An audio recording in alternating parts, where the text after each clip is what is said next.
Part 128. Fulfilling the Treaty, Umrah al-Qaza. The Prophet and his companions were rewarded for their Umrah at Hudaybiyah, as if they had completed it due to their intention and resolve. Nevertheless, the Prophet was keen to fulfill his initial plans, so he set off to perform Umrah in Thu al-Qaza, 7 after Hijri. Qaza is the act of compensating a previously unfulfilled act of worship.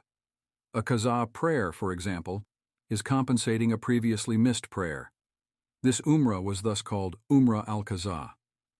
2,000 Muslims embarked with the Prophet, armed to the hilt. The Quraysh were alarmed at this news, sending a delegation led by Mikraz ibn Hafs. He said, "O Muhammad, we have never known you to be treacherous. So why have you brought weapons, when we agreed that you will enter without weapons, except for swords inside their scabbards?"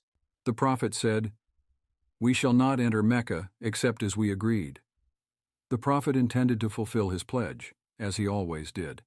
But he did not trust the Quraysh, so he ensured there was a contingency in place. 200 Muslims guarded the weapons outside the Haram, while the remaining 1,800 Muslims performed tawaf, and then they alternated. Some of the Quraysh left Mecca for 3 days, some congregated in the Dar al-Nadwa, and others remained in their houses. It was the first time that the Muslims had returned to Mecca after 7 long years, and they missed it dearly. Rumors spread amongst the women of the Quraysh that the Muslims were harmed by the plagues of Medina and were now weak and emaciated.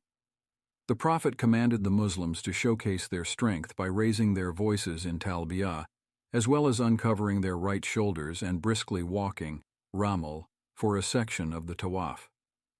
The Quraysh were surprised at the Muslims' energy and vigor,